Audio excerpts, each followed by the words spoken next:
I want to welcome you all back to a special episode of the Freedom Train podcast series. As you know, I am Joseph Ward, and usually my co-host Patrick Irvin would be here. He couldn't make it today, so I want to give a shout out to Patrick Irvin. But welcome back, all of our listeners, all of our viewers, everybody who has been supporting the Freedom Train podcast series since its inception till now. Thank you, thank you, thank you. You have been a part of this growth. Also, remember that the Freedom Train podcast series is brought to you by PAX Inc. That's PACTSINC. And PAX Inc. is an organization that is founded around giving back to the Black community. It's a think tank organization, but the website, www.pactsinc.org, has a plethora of resources for the Black community as far as audio information, video information, survival information, Black history information, just all type of information that you can enjoy and you can share with your family and friends. And make sure you take advantage of the Amazon Smile program. Amazon Smile program is a program where when you go to amazonsmile.com and you sign up, you're able to pick a nonprofit organization that you want to support. So every time you make a purchase, a portion of your proceeds will go to that organization, so you can make PAX Inc. that organization. So remember, go to amazonsmile.com and you can register under PAX Inc. PACTSINC.org. And make sure while you're online, you visit our Freedom Train website at www.freedomtrainradio.com. That way you can learn more about the Freedom Train Network, all of our podcasters, and all of the initiatives and events that we have coming up. So this is a special interview. It's a returning interview. I am proud and I'm privileged and I'm honored for our esteemed guest today. In 2016, there was a push to posthumously exonerate the Honorable Marcus Garvey. And this was the last year of President Obama's presidency. So we were proud to be a part of the push. We had a chance to interview our guest, and Patrick and I, we used as much of our resources, as much as the social currency that we have, to be a part of the push to help get the posthumous exoneration. It didn't subsequently happen, but we are here again in 2021 under the Biden administration to work again to get a posthumous exoneration of the Honorable Marcus Garvey. And our esteemed guest is his son, Dr. Julius Garvey. So welcome to the Freedom Train podcast series, Dr. Garvey. Thank you so much for having me, Joseph. And, you know, reminding everybody that we were doing this back in 2016 with the second term, towards the end of Obama's second term. And it didn't happen at that time with our first Black president. We were at that time, you know, very, very positive that it would happen, you know, having a Black president and thinking that he understood the shoulders on which he stood. Certainly one of them was Marcus Garvey, back in the 20s and 30s, standing up for our rights as human beings and our civil rights. But that didn't happen. And I appreciate your help at that time, and appreciate the fact that you're having me here now on your Freedom Train broadcast. And as we are attempting to bring, you know, the same situation, shall we say, the injustice done to Marcus Garvey, we're attempting to bring that now to the Biden administration. So I'm happy to be here, and thank you for having me, and not giving up on the process that we need to continue doing in order to get this exoneration. Now, as you mentioned, it has to be called a posthumous pardon because that's within the power of the president. But obviously, it would have to state that Marcus Garvey was innocent of the charges for it to be a true exoneration. That's what we want. Yes, yes. And that's some information within the interview that I do want to make sure that we cover and reiterate so people can really understand the full story. I know we've had the conversation. I've made sure I've done extensive reading on it. So I do want people to know about that. But before we get to that portion, I would like our viewers to learn more about yourself. So could you tell our viewers a bit about yourself, yourself professionally, and once again, why this posthumous exoneration is important for you and why you are once again spearheading this effort? I'm the second son of Marcus Garvey. My older brother, Marcus Garvey Jr., just passed away last year in December. So I'm, in a sense, the surviving offspring of Marcus and Amy Jakes Garvey. My career has been as a cardiothoracic and vascular surgeon, and I basically retired from this now in the last 2 years now in terms of retirement. I guess I was fortunate in timing it just before the COVID crisis. I didn't have to go through that as a physician trying to take care of patients during a pandemic. I mean, that's horrendous in and of itself. So that's who I am in a nutshell.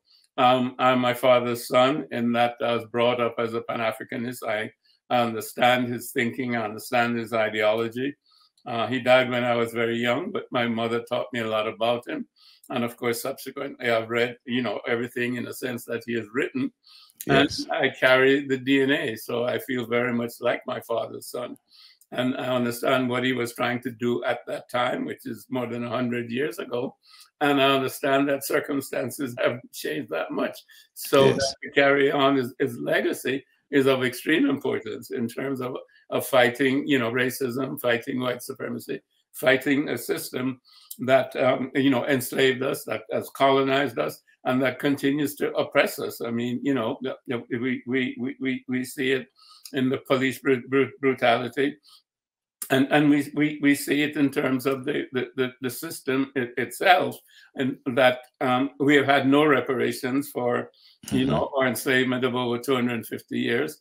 And, the subsequent 150 years has been systematic in terms of Jim Crow and in terms of oppression, whether it's from the Ku Klux Klan or so-called legitimate government, which over and over again has denied us, access to what other Americans get in terms of support.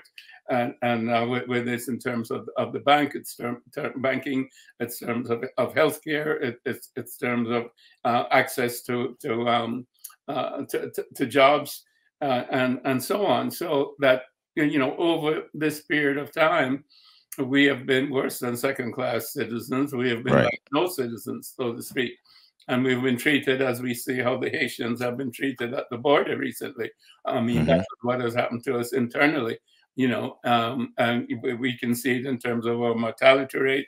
We can see what has happened in the pandemic because of the pre-existing negative health situations that most of us have. We certainly die sooner than our white counterparts. We have more illness, more suicide, more murders, more violence, more incarcerations. I mean, we're terribly disadvantaged, and it hasn't really changed all that much. Some of us have gotten through, and we have a little bigger middle class, and we have some people who are in different positions, whether it's in terms of large companies or it's in terms of the government. And now we have a black female vice president, if you will, and we've had a black president. But despite those things, we have not really moved forward in terms of the average black person. And that's what I'm saying now. In terms of 80 or 90% of us, we have not really, if you will, escaped the ghetto in which we have been placed. And I don't mean that so much physically in terms of where we live, but in terms of the whole situation, in the inability for us to really express ourselves to be the best that we can be, whether it's educationally or in terms of entrepreneurship and the support that we should be getting from our society, where we pay taxes, and from our country where we live, where we have gone to war, we have defended the country. But again, we're not treated appropriately. We're still disadvantaged. And so the fight continues. And certainly, many of us have been criminalized. My father has been criminalized, more than 100 years ago, with false charges, with no evidence. The same thing, was being tried with Martin Luther King. J. Edgar Hoover was trying the same thing to criminalize him. And we see what happened to the Black Panthers. They were criminalized and destroyed. So all of our movements to elevate ourselves, the leaders have been done away with in one way or another. We know that, you know, Malcolm X's death was Right. something that was organized. We don't know exactly who all the organizers were, but we know it's part of a system where anyone who stands up for the Black community, anyone who is a genuine leader, becomes marginalized, criminalized, or destroyed. So that's why I'm on this effort, shall we say, you know, to exonerate my father, because I think we need to decriminalize who we are. We need to legitimize Yes. who we are in terms of our thinking. You know, we are the oldest people on the planet in terms of Homo sapiens sapiens. We are the first civilizations on the planet. If we look at our philosophy, our ontology, our cosmology, it's the best in terms of, you know, our optimal way of looking at things, optimal psychology, if you will, because we believe that we're spiritual people having a physical existence. We Yes, don't sir. think that we're just, you know, physical beings, and we're not involved totally in, quote, scientific materialism as the be all and end all of our existence as human beings. So I think we have a deeper understanding of our humanity, which we have always had in terms of the African continent, and this needs to come to the fore. And that's what we need in terms of African people, but I think the whole world needs that at this point, what I call African humanism. And it's been existent in Africa for thousands of years. And a lot of people have learned from us, whether the Indians or the Chinese or those in the Middle East. They've all learned from us. Greece learned from us, Rome learned from us, etc. So, you know, we need to understand our history, and we need to be able to learn our history in the public school system. It needs to be taught properly. Civilization didn't start with the Greeks. It started with us, you know, when the Greeks actually were savages, and the Greeks learned from us. The Romans learned from us. The English learned from us, and so on and so forth. So those are the things that we're fighting for, I mean, continuously, you know, from my father's time until now. And you know, my father's exoneration is one thing. Like I said, you know, we need to have reparations as another thing, and it's not just a one shot. I mean, we need to have a transformation, yes, in the society, so that as African people, you know, we can be respected, you know, for ourselves as people, not as someone who's trying to imitate what Europeans have accomplished. That's not who we are. We have a longer history, and we have a deeper understanding, I would say, of civilization, which I think is needed by everybody at the present time. Yes, sir. Yes, sir. And I totally agree within the circles that I exist in. And on this podcast, we often talk about our need as a people to self-actualize, our need as a people to make sure that we put ourselves in the best position for us to win for ourselves, because we've never had that chance to do that in America. I get upset when I think about the idea of we're expected to be at the forefront of the liberation of other groups of people without first putting ourselves in the best position to be the greatest allies as possible, but yet no other people are expected to be the best allies to us. Mm-hmm. And so that's why we should be working together. Us coming together to help each other shouldn't be a second thought. It should be just our nature. And so we getting back to that. Mm-hmm. Yes, sir. So and we talked about this briefly, but 2016, Barack Obama is president. He's in his second term. He's in the last year of his second term. You're pushing to get the exoneration of your father. Why do you believe the Obama administration did not grant the exoneration of your father? It's hard for me to say, you know, and anything I say is obviously speculation. Mm-hmm. But, you know, I think that overall, you know, presidents are, you might say, prisoners of their office. You know, Okay. if you look back at, for example, Kennedy, he was assassinated by whatever the power structure was, in terms of him doing something that certain powerful groups didn't want him to do.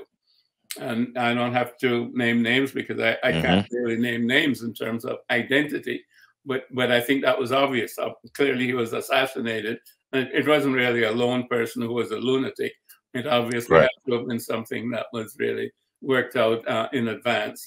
And who those people are, I don't know. And clearly, you know, I couldn't name names, but this is the situation.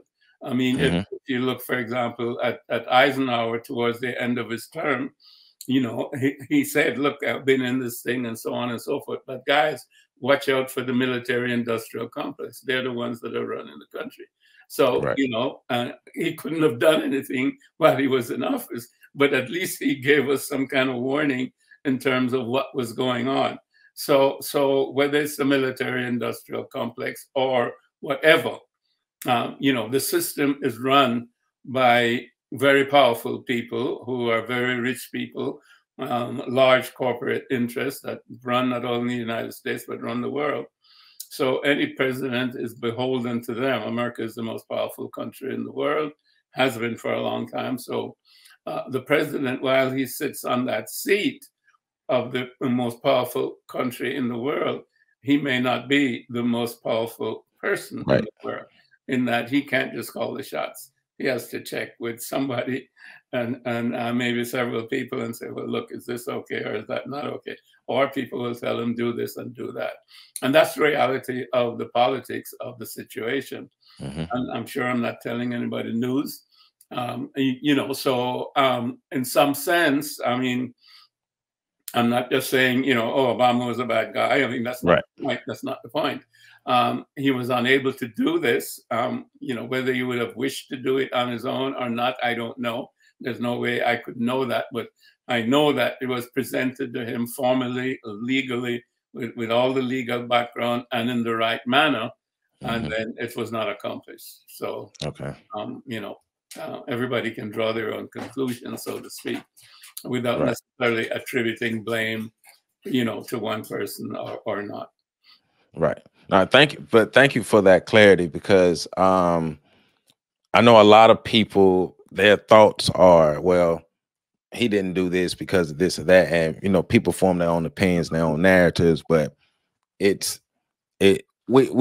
know that especially a black president, the first black president, was not going to be able to do a lot of things that he may have wanted to do within this administration. But that doesn't mean that we still don't push and apply the pressure to get these things done, especially for somebody like the Honorable Marcus Garvey, who gave so much to African people around the globe. So that's why we are here again, to make sure the push is continued. And so Justice for Garvey is the official name of the initiative. It's the official name of the effort. Could you give our listeners, because I've been able to read through the website, so could you give our listeners a description of the Justice for Garvey effort and ways that they can support it? Well, basically, it's, as you say, it's trying to achieve, you know, justice for Garvey. And the effort itself, in terms of the label, is Justice, the number 4 Garvey, and the website is justice, the number 4 Garvey.org. And you know, the Twitter account, you can go on Twitter and go to Justice, the number 4, you know, Garvey, and you can communicate with the president that way, in terms of asking him for a posthumous pardon for Marcus Garvey. And to clear Marcus Garvey's name. There's also another effort on change.org to clear Marcus Garvey's name. So there are sort of several efforts out there, several ways in which you can involve yourself. Obviously, another way is through the Congress, so to speak, in that Congresswoman Clark from New York has put before the Congress House Resolution 148, and I think she did this in February, which is to exonerate Marcus Garvey. So this is a bill before the House and the Congress, and it is, I think, before the Judiciary Committee at the present time. So it needs congressional support. So anybody with contact with their congressperson or not, any sort of influential person, or simply just writing to their congressperson and asking them to support this bill would also be very, very helpful, because that would tend to move it through Congress. And of course, the president would have to listen to that. Right. So again, any influential person who knows someone close to the Biden administration can also pick up the phone and call, because again, it's a glaring injustice that has festered for over 100 years. And, Marcus Garvey, has been recognized as not only a civil rights champion in the United States, but a human rights champion around the world. He's Jamaica's first national hero. He's he's a hero of the Organization of American States, which they made him a hero in 2009. And this is about 33, American states, of which the United States and Canada are also part of it. So there he is, America participates in making him a hero of the Americas, and yet he's a criminal inside the country. And of course, he's honored all over Africa with street names and with statues and so on. So, he is a hero to millions of people, as he was, back in the 20s. He had more than 6 million, followers. And he has millions of people who have followed him over time and consider him a hero of great significance, the greatest Pan-Africanist of the first half of the 20th century, who influenced not only the civil rights movement, but the Pan-African movement and the liberation of Africa and the Caribbean, meaning, people such as Kwame Nkrumah and Jomo Kenyatta, Nnamdi Azikiwe, and on and on. I mean, I've spoken to Nelson Mandela's grandson, and he tells me how much, Nelson Mandela was influenced by my father's thought and so on. Same thing with Steve Biko. I was spoken to his son, etc., telling me the same thing. So here's, in Marcus Garvey, who led freedom movements all over. Every independent country in the Caribbean, their leaders were Garveyites or influenced by Garvey at some point in time. So around the world, he has been involved in the freedom movements, anti-colonial struggles that have led to the freedom. Now we have 54 countries in Africa that are free and independent. We have all the Caribbean countries that are free and independent. And the civil rights movement here in the United States that is gathering steam again, I think, with the Black Lives movement, Black Lives Matter cry that is out there, not just in the streets, but I think everybody now sees that we haven't made as much progress as we need to make, certainly since the time of Martin Luther King and his sacrifice. He sacrificed his life, for us, as did Marcus Garvey, as did Malcolm X, as did the Panthers. So there's, blood in the streets, and people have died for our freedom. So we have to pick up the baton, so to speak, and carry it forward. And we have to put pressure on the administration. We have to put pressure on our politicians that represent us for them to do the things that we think would move our communities forward. I mean, we can't continue, to have so many of our young men and women to ending up in jail. I mean, 40% of the prison population is African American, when we represent 12 to 15% of the population. So we're being criminalized, and certainly, with the unemployment and lack of educational opportunity, et cetera, we turn against each other, and we create black and black violence, which, the suicide rate and the homicide rate is very, very high within the Black community. These things have to be corrected, and we need the tools to be able to correct these things. Exactly. And that's what we have to repair. And reparations is not just about money. It's repairing who we are, our identity, and what we can accomplish and what we need to accomplish in terms of being all that we can be. That's what needs to be repaired, and when we speak about reparations. So it's a movement, and it's a movement that will continue, and obviously it's going to grow over time, because every generation picks it up. It was in the 20s and 30s with my dad. It was in the 60s with Malcolm X and Martin Luther King. Then in the 90s, and then here we are again, 2020. So 2021. So this generation has picked it up, and Black Lives Matter. Yes. And the young people are involved, and they will be heard, and we have to help them to understand that it's not just this generation, but it's been going on for a long time.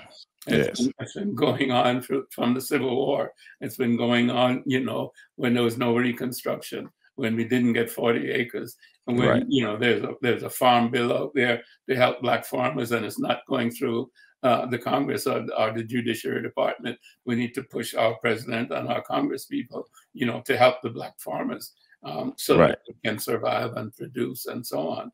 So, there are a lot of issues, and the injustice against our people, and Marcus Garvey is certainly one glaring one. Exactly. Yeah. Reading about everything that happened with your father, and going back and reiterating the interview that we did years ago. And if I remember correctly, you were talking about him being convicted, but they used, of course, lies, but a blank envelope to try to say this is one of the things that he was trying to use to sell the stock for the Black Star Line, and false witnesses, no real evidence, but yet the conviction still happened, especially the push by the FBI. It wasn't the FBI at that time, but the push by the government, especially J. Edgar Hoover, to eliminate the Black Messiah.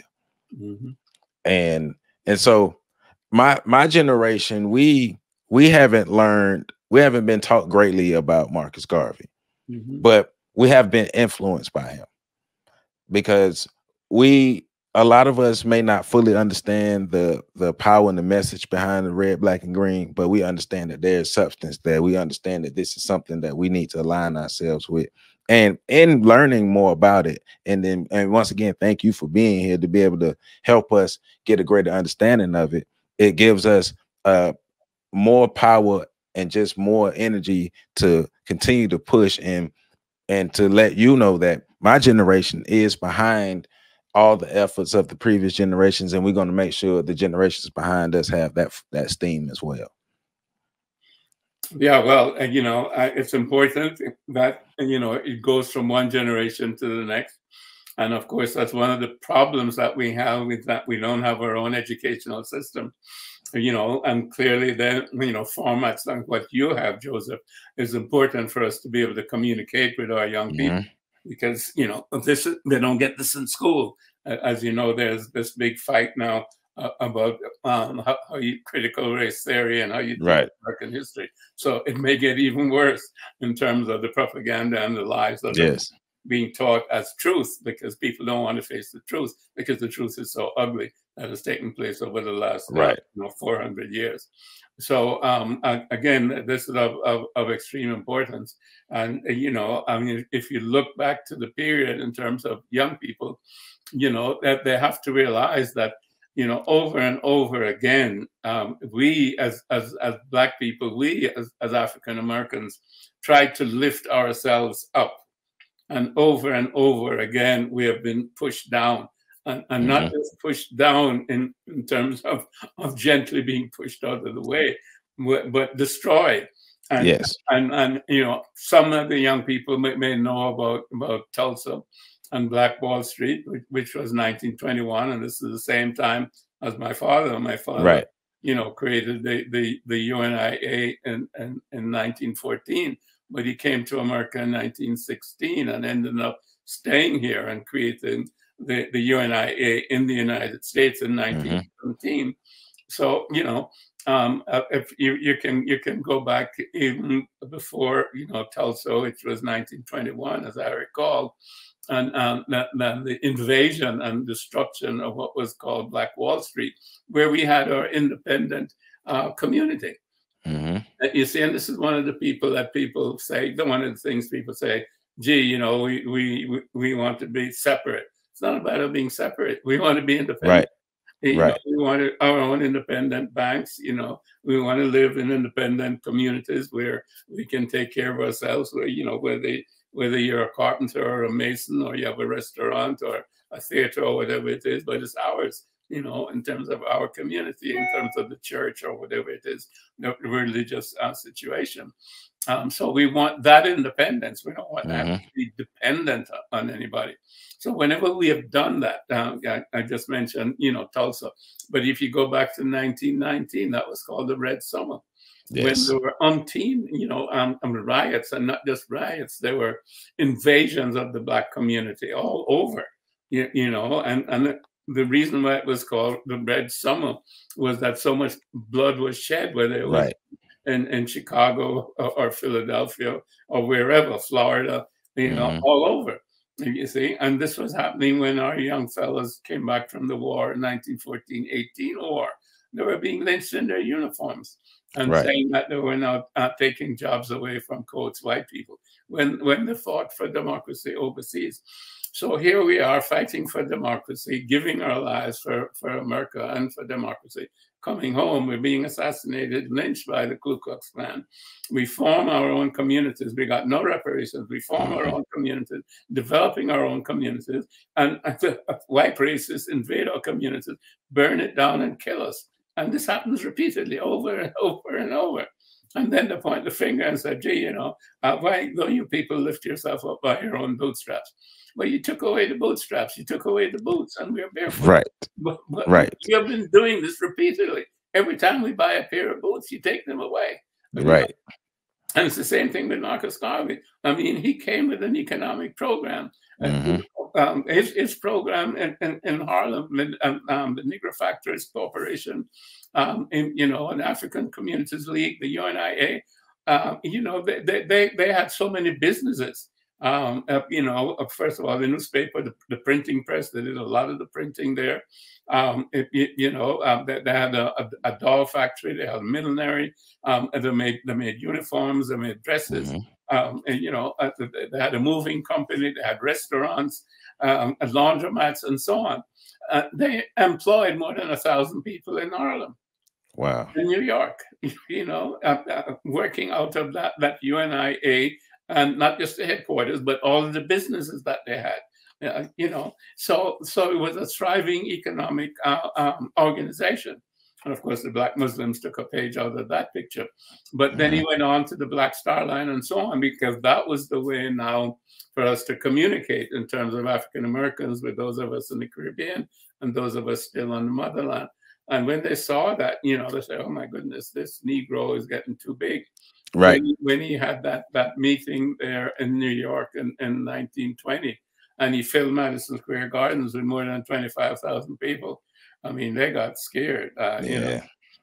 And they deliberated there, where they had the parades in Harlem, you know, in August of that year. They deliberated for a month with delegates, more than 2,000 delegates from all over the world, talking about the problems of our people. You see, and Marcus Garvey, you know, gave us that concept of ourselves in terms of our identity of African people, ourselves as a nation. You know, again, the Nation of Islam came out of that, you know, because this was a nation of African people all over the world. And that's what they deliberated about in 1920, and came up with the rights of the Negro peoples of the world, which were 54 statements of, you know, who we are and how we needed to be treated and what we expected and demanded. And that was our, you know, our charter, our Magna Carta, if you will. And we had that before the United Nations had any sort of human rights declaration in 1948. We had that in 1920. And of course, that's where the red, black, and green came, as you mentioned. Now, that was given to us in convention by these 2,000 delegates who said, you know, red was for the blood of our forefathers that had been shed, you know, in terms of our freedom. And black was for who we are as a people. And green was for the wealth and productivity of the continent of Africa. So that's where we got the red, black, and green. and we got a holiday, August the 31st, you know, and when we had an anthem, because a lot of way back in those days, people would say, the coon doesn't have a flag, the coon doesn't have a country. You see, because that was the thing, you know, Africa was a civilized place and so on and so forth. Marcus Garvey gave us an identity as not just as human beings, but as people belonging to a nation. And that's why we cherish the red, black, and green so much. Right. And you see it in so many, the flags of so many African countries, the red, black, and green, or the Black Star, for example, in the Ghana flag, and so on. So, you know, that was what was happening in the 20s with Marcus Garvey. And J. Edgar Hoover and the FBI said, oh, there's an internal memo that says there's an agitator up there in Harlem. We've got to get him. And they tried everything. They tried to assassinate him. There was an assassination in 1919.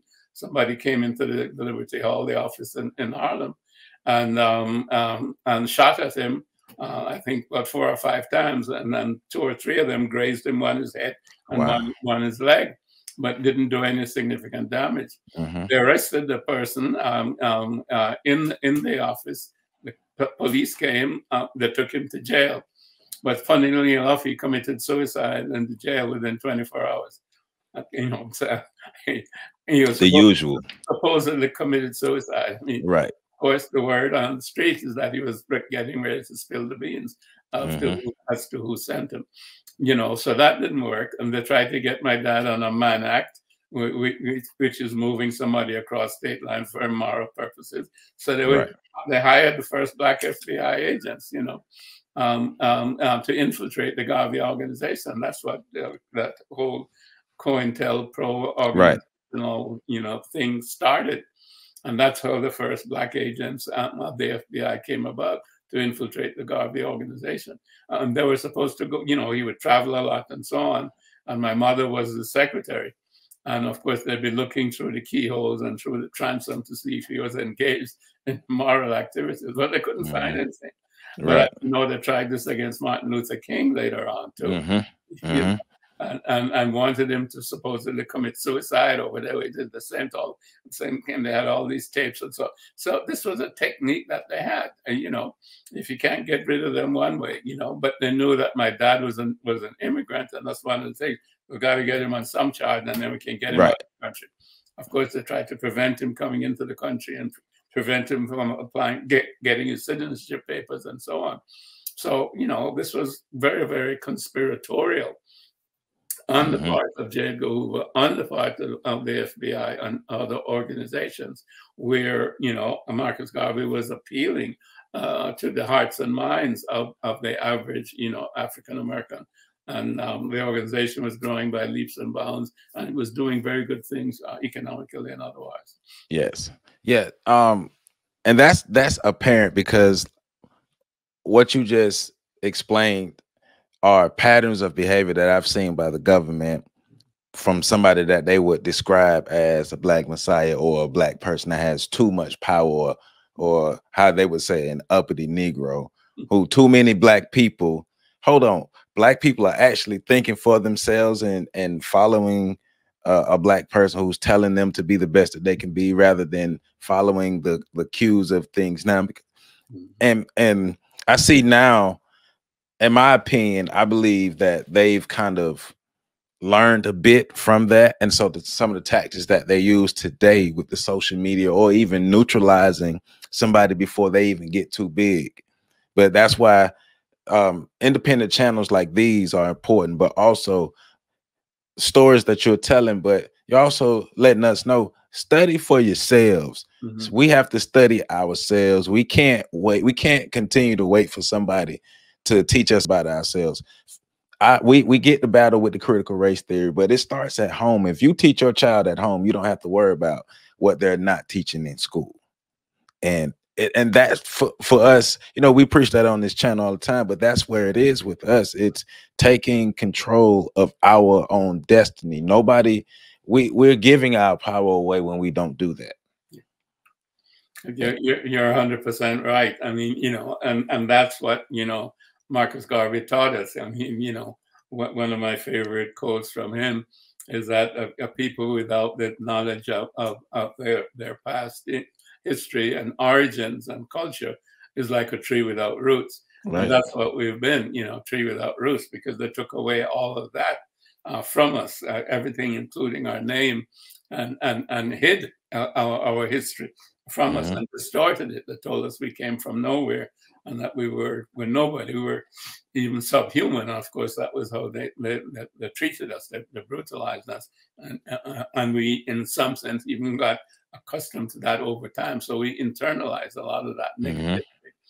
You see, but once you learn for yourself, you know, who you are in terms of where you've come from, then you have a better appreciation of who you are, and then where you can go in terms of, well, you're not just how somebody else defines you. Right. You can define yourself. You know, and another one of my father's quotes that I like is, God and nature, you know, first made us who we are. Then out of our own creative genius, we make ourselves what we want to be. So that was giving us our sense of identity and our sense of, you know, self-reliance. And this was what was manifesting, you know, that whole Harlem Renaissance. This was that whole idea of Black consciousness and who we are as a people. And this was motivated, you know, many, you know, Black individuals, Black organizations, and Black freedom movements, as I mentioned, in the Caribbean and Africa. And it continues, you know, and this is our only hope, you know, for the next generation, the next generation, the next generation, is to have that identity as what's the name would say, you know, of our somebodyness. You know, we are somebody. You know, we need to know that, but we need to know that concretely. We need to know who the Egyptians were. That you know, the first civilization was us. Nubia was us. Meroe was us. Kush was us. Ethiopia was us. You know, and Carthage was us as you go down the line. You know, and you know, all of those civilizations coming through time, they were us. You know, again, you know, before the so-called vaunted European civilizations didn't start there. All of those people, you know, the Greeks, the Romans, etc., they went to Africa to learn. You know, they came back and they have to develop their own civilizations. And teachers from Africa came to, you know, both Greece and Rome to teach them about civilization. So this is a reality. But of course, you know, the system based on white supremacy doesn't want to acknowledge that and doesn't want us to learn about that. Right. And, you know, you have to liberate your minds from mental slavery. And once you do that, then you're a whole new person. You're not taking orders from anybody else. You're not looking to anybody else to tell you who you are in terms of your identity. And you don't need to sit next to anybody in a classroom in order to learn. You can sit in your own school, in your own neighborhood, with your own books and learn, you know. Exactly. So that's the independence, I think, that my father taught and that we need continuously for our young people to develop to be the best that they can be. Yes, and they definitely that our young people can be the best that they can be, and I truly wholeheartedly believe that we will get to a point where we self-actualize and be in full control of our destiny. So a question that I do have: Am I reading? I came across some information, but I would like clarity, and you kind of spoke to it earlier. The FBI and a lot of enemies of Marcus Garvey, they couldn't get any bad information on him, his character, or find him doing anything that he shouldn't be doing. But they did try to speak ill of him or say that he wasn't the greatest leader, or attacking his leadership skills, or attacking his relationships, or even some failed relationships with certain people. So could you kind of clear up some people's misconceptions about the way Marcus Garvey carried himself and how he treated people in his overall character? Well, his character was excellent. He's what I call, a lot of people call, a servant leadership, a servant leader. I mean, he signed everything. You know, Marcus Garvey, you know, your humble servant. even though Right. he was head of an organization, and he was voted to be, President General of Africa in that sense. That the UNIA was a nation in exile, and there were a lot of people with shall we say different ideas, and if you look at that period of time, it was just after the revolution in Russia, which was 1917. Mm-hmm.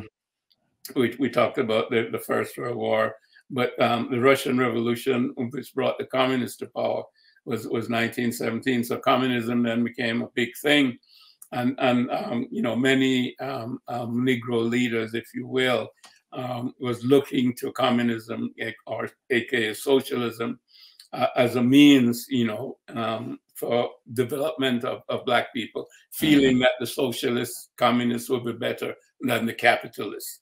Right. My father didn't agree with that because, there were still what he considered to be white supremacists. Not only that, but, he didn't agree with the ideology either. So there were those people on the left, if you will.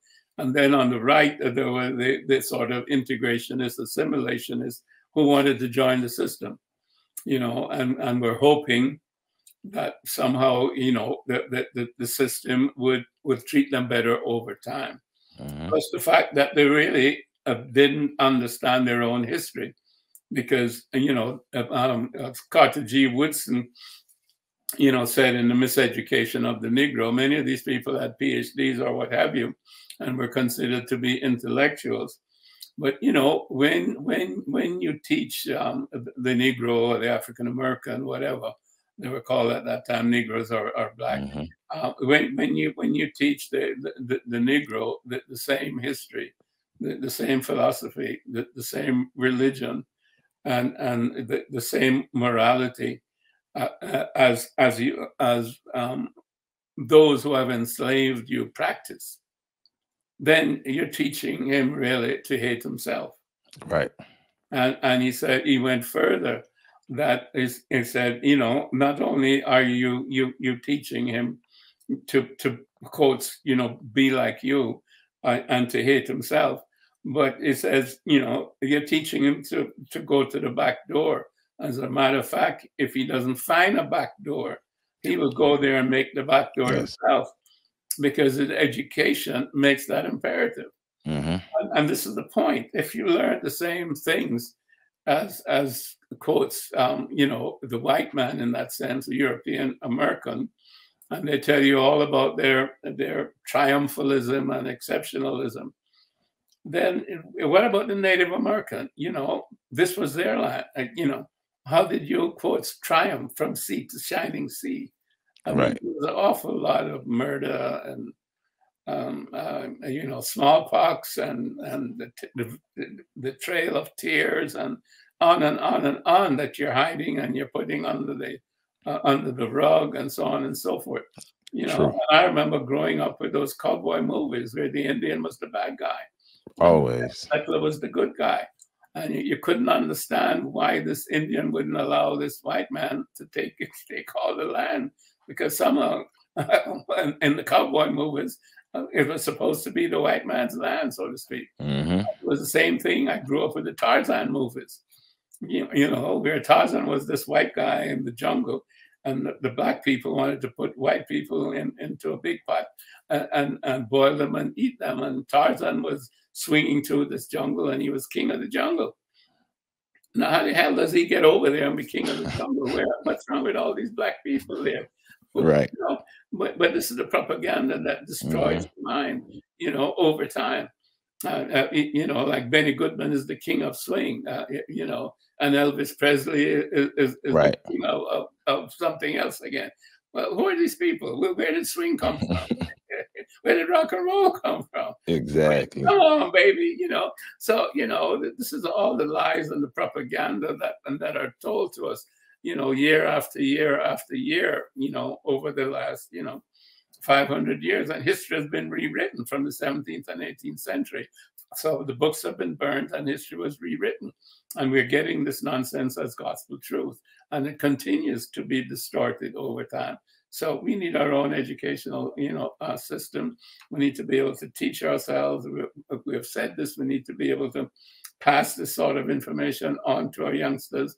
And if we don't get it in the school system, we certainly have to learn it for ourselves and teach it to our kids at home.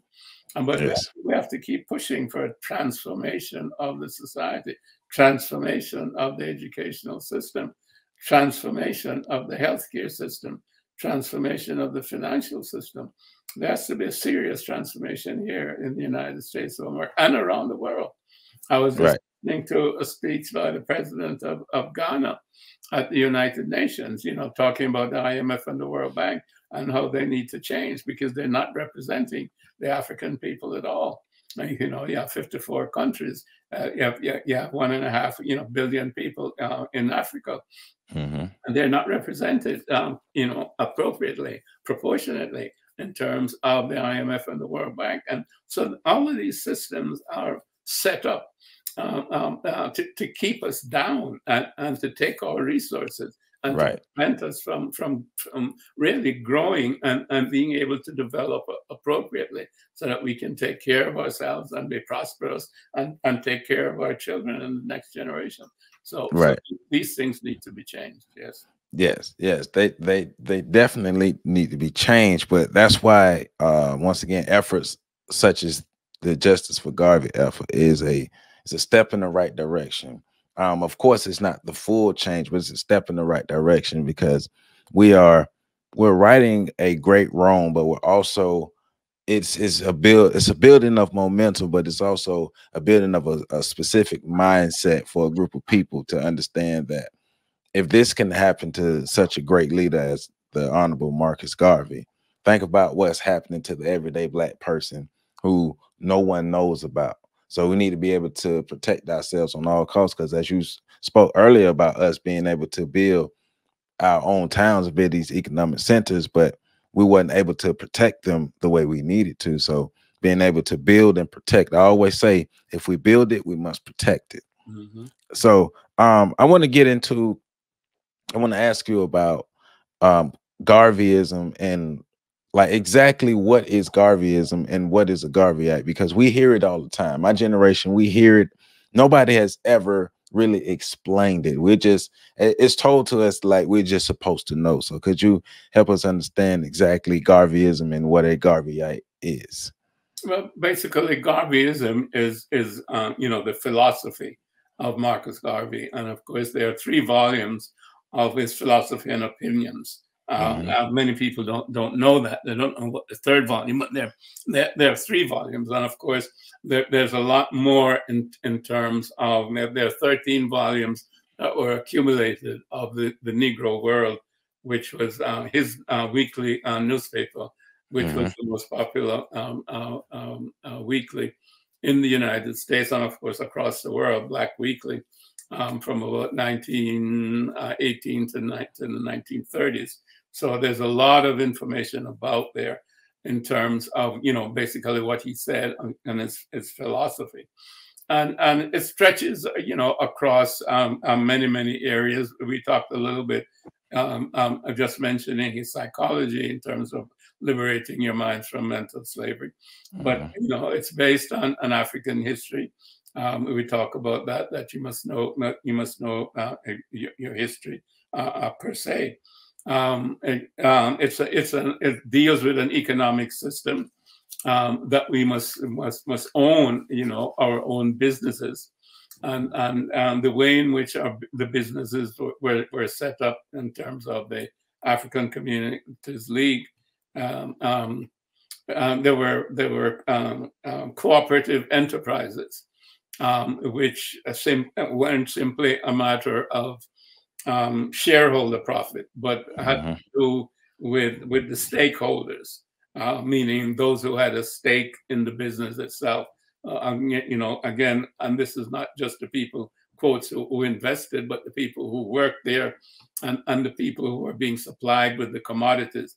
So that the business then had a social purpose. It wasn't just for making money, but it had a positive social spin-off. So it was both sustainable and then having a developmental, sustainable developmental purpose. So he was ahead of his time in terms of being a social entrepreneur. Right. If you look at that, he had his own concept about, you know, government. If you look at the Westminster type of government, it's a two-party system or a multi-party system when everybody has an opinion, and you see nothing can go through the Congress, because if it goes through the House, it gets stalled in the Senate, and there's reasons why it gets stalled. There are political reasons and so on and so forth. So the productivity of your politicians is really, you know, a negative. I mean, people will go through a whole term and nothing gets through the Congress. If, quotes, either party doesn't want it to get through, you have to appeal to the other party. Right. And when the other party gets in power, they change everything that you did. I mean, it's really a nonsensical system. It's like, you know, kind of civilized political war, where one party is warring against the other party. Well, that's not what politics should be about. But then you have to read his solution in terms of that. But then if you go to things like religion, I mean, you know, I mean, he said that, you know, God obviously is a spirit. But, you know, most of us, when we need to talk or think about God, we do it in an anthropomorphic way, meaning that we think of God as a person. So if we're going to do that, then we need to think of God as a black person, not as a white person. Because if your God is white, then obviously you're going to worship white people. God is black, then you're going to worship black people. And the same thing, you know, was in terms of Jesus. He traced his genealogy back to show that he was a brown man. And if you look at just the situation where he came out of the Middle East, historically, if it's truly a historical figure, then he would have had to be a brown person, not, you know, an Anglo-Saxon or a blonde, blue-eyed person. And we know how that picture came, you know, in terms of Michelangelo painting his cousin or his uncle or whatever, and giving us that as Jesus. So, you know, he corrected a lot of that sort of nonsensical stuff. He was the first person that that made black dolls. And also he was a psychologist in terms of understanding, again, that if you have little black children playing with white dolls, then they're going to love white people and white people as opposed to loving black people. If you show them a black doll, they'll say, what's that? You know, when you teach them to love white dolls. So you have to give them black dolls so that they learn to love black people, learn to love themselves. So he was a master psychologist. He was a master organizer in terms of what he was able to create. He was a journalist. He wrote poetry. You know, and we can go on and on. But he gave us the basis of everything in terms of religion, in terms of philosophy, in terms of an economic system, in terms of a political system, in terms of organizational structure. The way the UNIA was organized, it was like a nation. It was a nation in exile. He had, you know, nurses. He had a transportation corps.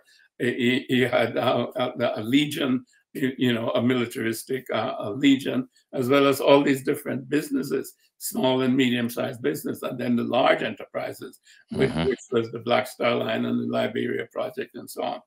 So, you know, that's what kind of Garveyism was about, an economic system and a philosophy that's based on our history as the original people, the original civilization, and, you know, a way of looking at ourselves, which is an optimal psychology, so that we see ourselves as beautiful and as original and with all the potential of anybody else in the world. So, in kind of a nutshell, that's a little bit of what Garveyism is.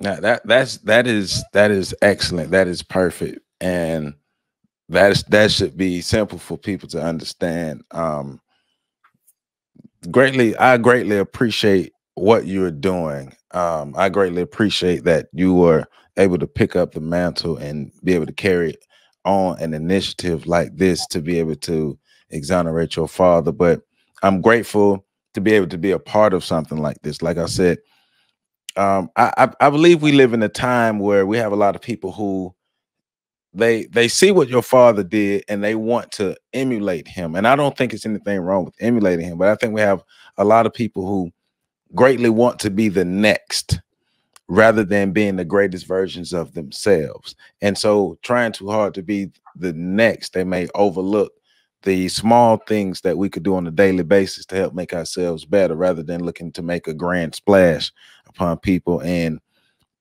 being able to be a part of something like this is exactly what I'm saying. Not trying to make a grand splash, but understanding that sometimes you have to be the spoke in the wheel. Sometimes you need to be the soldier. You're not going to always be the general. You need to be the soldier. But as long as we reach our goal as a people, then that's all that really matters. Yes, sir. So justiceforgarvey.org is the website. Please go go in, visit the website. Now, there's a time period where 100,000 signatures need to be acquired. What is that time period? Well, you know, there are different ways to look at that. Different people have been doing different petitions, so to speak. You know, and I can't prevent anyone from putting a petition out there. So you know, I can't put any limits on people doing this. Okay. And that, in some sense, from my perspective, it's immaterial whether the number comes in under the 3 months or not. I think what is important is to be able to get you know, President Biden's attention. So, so I think as many people as often as possible, if you will, over whatever period of time from now until whenever, you know, can go to the Twitter account, Justice4 Garvey, and you know, ask the president for a posthumous pardon. They can also go to whitehouse.gov and /president and ask President Biden to use the executive privilege for the posthumous pardon. So that's Whitehouse, you know, .gov, and that's Justice, you know, for Garvey, the Twitter account. Those are two ways that they can go and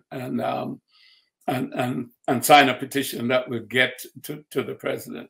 The most direct way, of course, is whitehouse.gov/president, because that goes directly to him.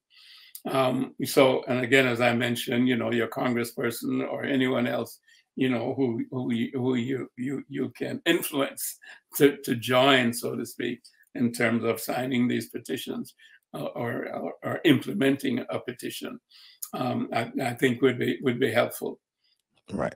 So, yeah. Yes. So all of my Freedom Train family, all of my On the Shoulders of Giants family, all of my PAX Inc. family, anybody who claimed to be a friend of mine and friend of a friend of a friend of a friend, all of our people, this is something that we need to get behind. We have to get behind. This is us looking out for us and us.